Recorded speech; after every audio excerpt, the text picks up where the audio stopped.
Hello, everybody, and welcome to a quick little discussion video.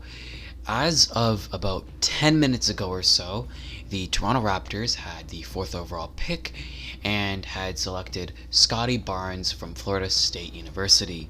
He is a guard that can play all four positions, and most people that were talking about who the Raptors will select were completely surprised and shocked that he was selected over players that were remaining the mainly projected 4th overall pick, Jalen Suggs.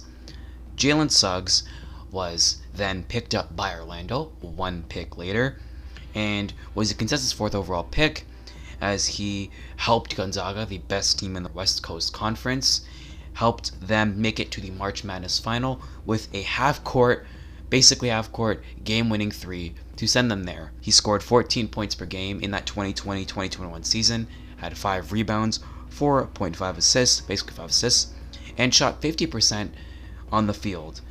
He scored 22 points in that final game of March Madness and was really, really good for Gonzaga.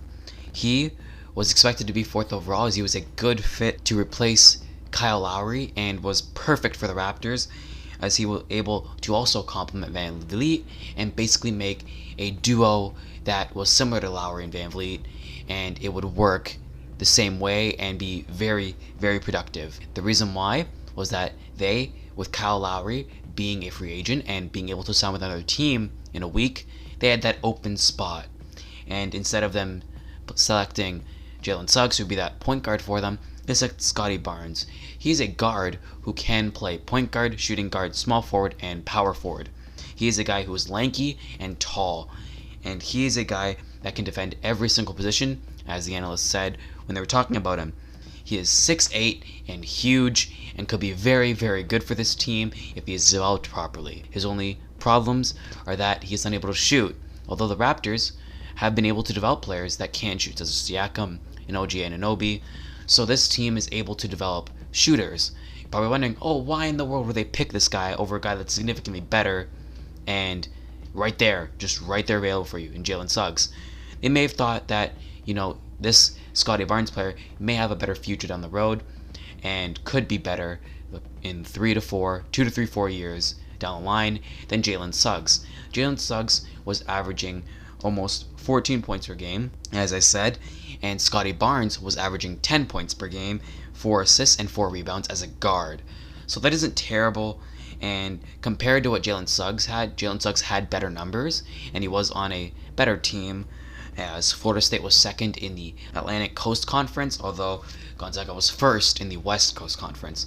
So you can say that Jalen Suggs was doing better on a better team, meaning he's a better player, but you never know. This team may be trying to, develop Scottie Barnes, and maybe he can become a really good three-point shooter and could be a Ben Simmons who can shoot.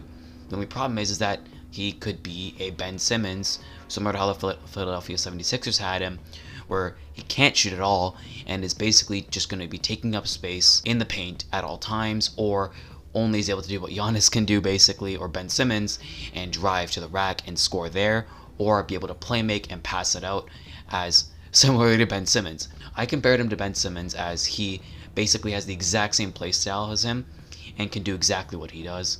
So hopefully Scottie Barnes can develop into a Ben Simmons and possibly develop a shooting form that could be really, really good, and it could become this really tall shooter, sort of like Nikola Jokic can do, but he plays guard. Hopefully the Raptors can develop him properly. It really is unfortunate that we couldn't get Jalen Suggs, but now it is up to see whether Orlando or Toronto will develop the better prospect between Suggs and Barnes. I hope that Scottie Barnes could be a better player than Jalen Suggs, as you can see from my Pascal Siakam shirt. I'm a Raptor fan, so hopefully he can do better than him. But both players have high potential and to be developed a bit, but hopefully Scottie Barnes does a little bit better. As you can see with this jersey right over there with Pascal Siakam, he may actually be on the trading block because of Scottie Barnes. Pascal Siakam did have a little bit of rocky time last season with Nick Nurse and was unable to have a good season and be on good terms.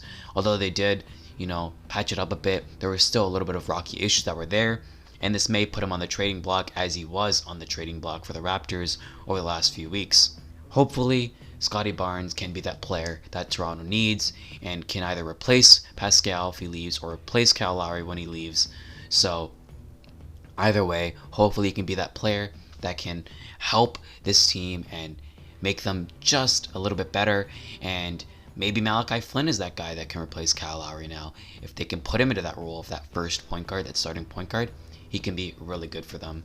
So I just wanted to make a quick sort of recap video of this draft. If you're a Toronto Raptor fan and is completely confused about this pick, you don't have to worry. This guy is not terrible. He's not an unknown player. He's a guy that can have high potential, but also has a risk of bust as any NBA player. So hopefully the better thing comes out and he becomes very successful for the Raptors. But yeah, this is going to be a short recap video if you like these short videos, and if you're new to the channel, you can like this video and subscribe if you want. But yeah, I really appreciate if you're watching this far, and hopefully the Raptors have that success that they need, and I really hope that it works out for them. But that is going to do it, and I'll see you in the next one. That's about it. See ya.